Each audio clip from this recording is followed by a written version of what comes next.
音漏れくしゃみ、お隣パピコ。ポテトビレッジ。働き盛りのピルカは今日も夜遅くまで働きました。さて帰る時間、ピルカはどこかウキウキしています。先週の帰り道、夜遅くまで開いているお茶屋さんを見つけたからです。香ばしいお茶とクッキーを売っているだけでなく、店員さんのえりすぐりの香りについて聞くことも日々の楽しみになっていました。ティーハウスによって茶葉とクッキーを買ったピルカは今夜の計画を立てながら帰りました。家に着いたら洗濯をかけて、クッキーをパクパクして洗濯を干して、シャワーを浴びて、ラジオをつけて、水出しの煎茶をごくごく飲んで眠ろう。ラジオを聞きながらお茶を入れる。ピルカの一番好きな平日の夜の過ごし方です。儚いお茶の香りに誘われながら心と体をいたわっていたその時、お隣さんの歌声が聞こえてきました。先週引っ越してきたばかりのアパート、右隣に住んでいるのは俵ヨーデルさんです。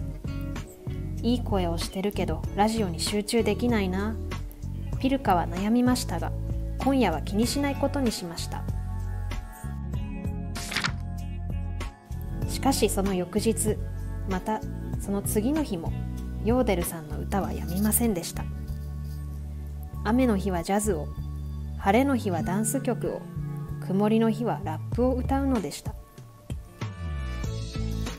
ラジオを聴きながらお茶を入れる時間が何より大切だったピルカは我慢しきれなくなったので、お隣さんにメッセージを送ることにしました。夜中は静かにしてほしいと書いた紙をヨーデルさんの郵便ポストに入れたとき、自分の郵便ポストの中にもメモ紙が入っていることに気づきました。これは下の階から届いたこういうメッセージでした。夜中は静かにしてください。洗濯の音がうるさい。イライラしていたピルカは嘆きました。帰りが遅いんだから仕方ないじゃん。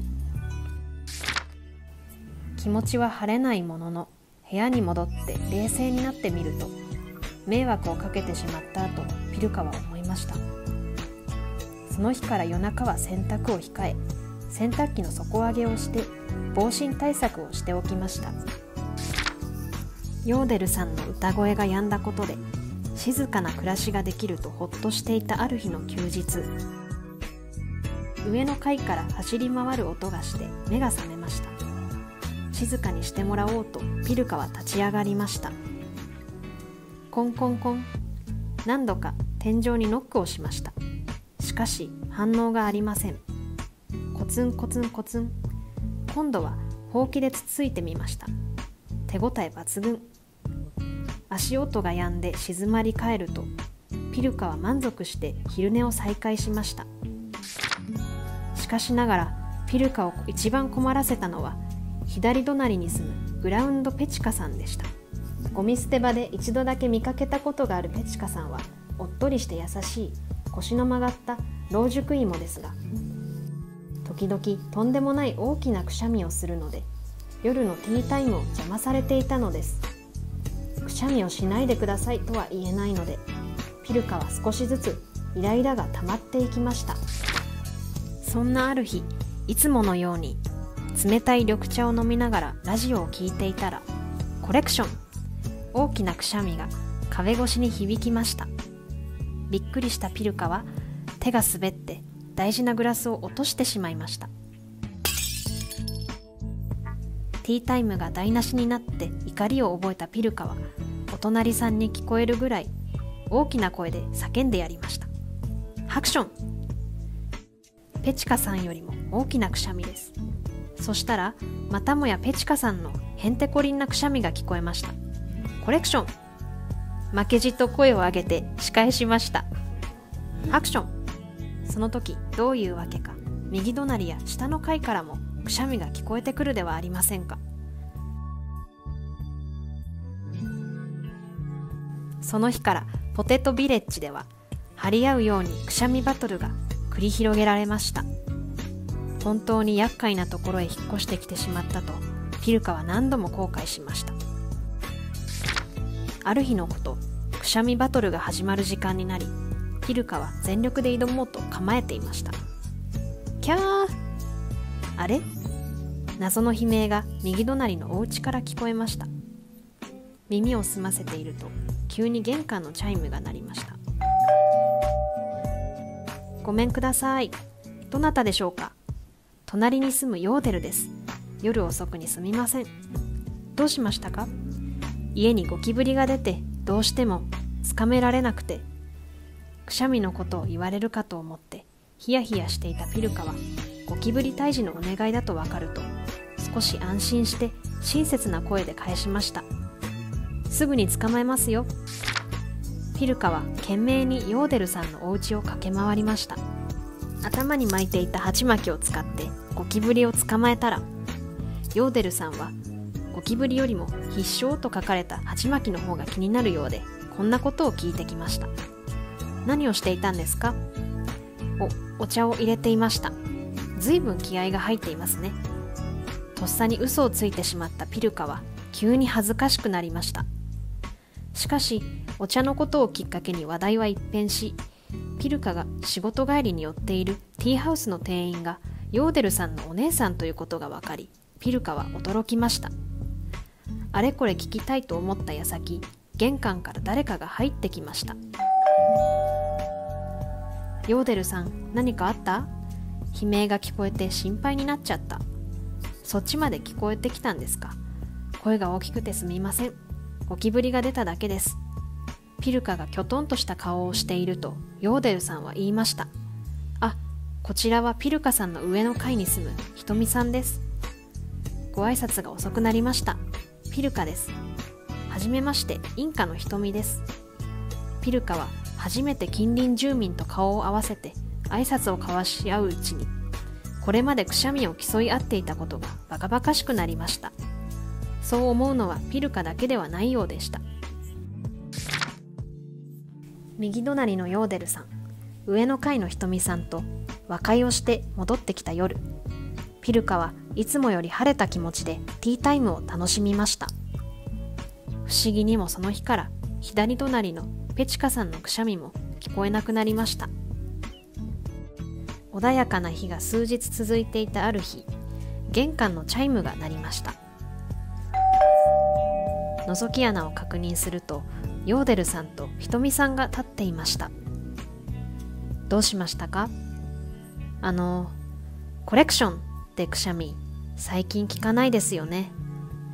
そういえばペチカさんのくしゃみ、聞こえないですね。そうなんです。先週から夜中静かになったんですが、少し気になってしまって。ひとみさんが言うには、ペチカさん、老夫婦の二人暮らしで、相手の看病をしているらしいのです。何かあったんじゃないかと心配で。というわけで、安否確認のために、ペチカさんのお家にみんなで訪ねてみようということになりました。ヨーデルさんがチャイムを鳴らすと、インターホンからしゃがれた声が聞こえてきました。水を。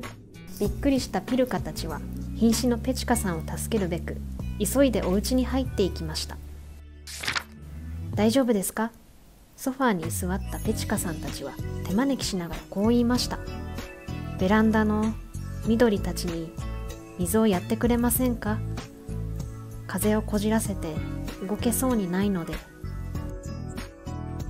ヨーデルさんとひとみさんはベランダで植物に水を与えて、ピルカは枯れかけたペチカさんにコップ一杯の水を渡しました。はじめまして、先月隣に引っ越してきたピルカと言います。グラウンドペチカです。どうぞよろしく。水を飲んで一息ついたペチカさんは切実な声で私たちに語りました。それは黄色いインコと愛するパートナーについての話でした。毎晩インコの世話をしていた妻が入院をしてしまいまして、僕がインコの面倒を見てあげることになったんです。ただ僕は鳥の糞アレルギーがあるので、泊まり木を掃除したり新聞紙を入れ替えたりするとくしゃみが止まらなくて、もう大変。そしたらね、こないだくしゃみに驚いたのか、鳥かごから窓の外へピューって飛んでったのです。インコを探し回っていたら風邪をひきました。それよりもまだ見つからなくてどうしましょう。妻に言われているんです。緑と鳥の世話を怠らないでって。もし自分の身に何か起きたらそれが形見になるんだから、ちゃんと世話してあげてって。まったくそんな縁起の悪いことを言って。その話を聞いたピルカは、毎晩聞こえたあのくしゃみは鳥かごを掃除していた時なんだと納得しました。横を見ると、ペチカさんの話にのめり込んだヨーデルさんが涙をこらえていました。ひとみさんは思い切った声で言いました。よし、私たちも一緒に探しましょう。そうですね、明日はちょうど休日ですし。ピルカが答えました。こうして翌日の昼、みんな集まって探しに行くことになりました。ヨーデルさんだけは朝一から動いていて、張り紙を用意してくれました。張り紙にはこう書いてありました。インコの名前はパピコ。黄色い赤星インコです。パピーと鳴きます。好きなものはバケットのカスとドミノピザの耳。得意な技は植木鉢かくれんぼ、パンのおねだり。見かけた人はポテトビレッジまでご連絡ください。パンカスを食べにうろついているかもしれません。私、自転車でパン屋さんを回ります。ピルカは言いました。ピザの耳が好きってことなので、私はピザ屋さんを回りますね。一輪車に乗ったひとみさんが言いました。コンビニを回って目につくところに張り紙を貼りますわ。ループに乗ったヨーデルさんが言いました。ペチカさんはふんわり笑みを浮かべて見送ってくれました。パピコ隊、いってらっしゃい。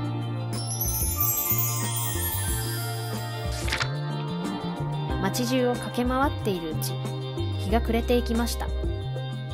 パン屋を回って聞き込みをしてもパピコの情報は得られず、ヘトヘトになったピルカはこれで最後のパン屋にしようと思いました。店に入ると見覚えのある顔がいることに気づきました。レジでパンを買っているのはティーハウスの店員さん、つまりヨーデルさんのお姉さんです。名前を聞いていなかったピルカは何と呼びかけたらいいか戸惑ってしまいました。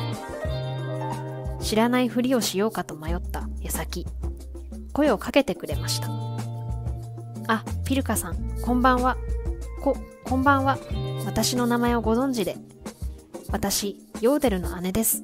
ヨーデラと言います。この間は妹がお世話になったようで。ゴキブリの件ですか？いえいえ、とんでもないです。ティータイムを邪魔してしまって申し訳なかった、と妹が言ってました。ピルカは内心、必勝鉢巻きのことまで話したんじゃないかと気がかりになりました。ヨーデラさんは続けました。さっき妹の家に寄ろうとしたらいなかったので、周辺をブラブラしていたところなんです。ヨーデルさんなら街中のコンビニを回って張り紙をしていますよ。お隣さんの飼ってるパピコが亡くなったんです。黄色いインコのことなんですけど。黄色いインコですか？さっきアパート前で見かけましたよ。え、本当ですか？行かないと。ヨーデラさんは妹にパンを届けたいとのことだったので、自転車の後ろにヨーデラさんを乗せてポテトビレッジに向かいました。夕焼けに染まった雲がオレンジ色に輝いていました。アパートに着くと一輪車とループが置いてありました。ひとみさんとヨーデルさんはすでに戻っていたようです。あそこにいます。ヨーデラさんは前方を指しました。木の枝に止まっているパピコにそっと近づき、捕まえようとした瞬間、パピコはぴょんぴょん飛び跳ね、螺旋階段の手すりを使って上へ登っていきました。慌てた声でピルカは助けを呼びました。ひとみさん、ヨーデルさん、パピコが2階の螺旋階段の方に。ピルカが大きく腕を振ると、それに気づいたひとみさんがベランダに出てきてパピコを呼び寄せようとしました。ああ、ごめん、逃した。残念ながらつかめられませんでした。今度はヨーデルさんがベランダに出て、飛んでいるパピコを見つけました。パピコちゃん、こっちへおいで。そうそうそう。いい子だね。ベランダから身を乗り出して帽子を片手に捕まえようとしました。こら、危ないじゃないの。落ちるよ。その姿を見ていたヨーデラさんが慌て始めました。あれ？いなくなった。どこかのお家に入っちゃったかもしれません。パピコを見逃したヨーデルさんが言いました。そしてその直後でした。コレクション。ポテトビレッジにひびが入りそうな大きなくしゃみが聞こえました。一瞬の間が空いて、たちまちみんなは笑い出しました。家に戻ったみたいだね。よかったよかった。ベランダからペチカさんの顔が見えました。みんなありがとう。パピコが戻ってきたよ。僕の風邪もだいぶ良くなってる。君たちのおかげ。コレクション。よかったらうちに集まってお。コレクション。ペチカさんのお家に入ると何事もなかったようにパピコは鳥かごの中ですやすや寝ていました。その姿を見てみんなはほっとしました。そしてひとみさんが口を開けました。ペチカさん、よかったらこの風鈴つけますか？私、趣味で風鈴を作っているんですが、ここにつけたらパピコが窓に近づいた時にすぐに気づくことができますし、お気兼ねなく。それはいい案ですね。どうもありがとう。もう一つはピルカさんに。どうして？ほら、こないだうちの子供がうるさく走り回ってたでしょ。お詫びの印に。気軽に風鈴をもらっていいのか申し訳ないような気持ちが混在しながらも、ありがとうございますとピルカは答えました。そしてピルカはいつもの日常に戻りました。洗濯をかけて、シャワーを浴びて、ラジオをつけて、緑茶やウーロン茶を楽しむ日々です。ペチカさんのくしゃみは相変わらず聞こえてきますが、嫌な音ではなく、独特な温かみを帯びた挨拶代わりの合図に聞こえてくるようになりました。そして今日は仕事帰りに寄ったティーハウスでこんなことがありました。いつものようにヨーデラさんとたわいない話をしながら新しく入荷したばかりの緑茶を試していた時、ヨーデルさんはそっと何かを差し出しました。お近づきの印に。それはヨーデラさんがブレンドしたオリジナル茶葉でした。ピルカの好みに合わせた香りだそうです。喜んで。ヨーデラさんのプレゼントを片手にワクワクしながらピルカは家に帰りました。ポテトビレッジに着くと、郵便ポストの中に今度はヨーデルさんからの贈り物が入っていました。感謝の気持ちです。アフタヌーンティーのお供にどうぞと書かれたメモとクッキーが入っています。今日はありがたい一日だったなとピルカはお茶を飲みながら思いました。そして気がつきました。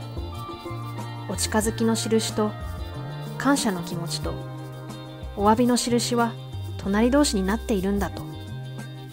それぞれ違う意図を持って発した言葉であったけれど、関心が払われていることは一緒なんだと気がつきました。引っ越してきて本当に良かった。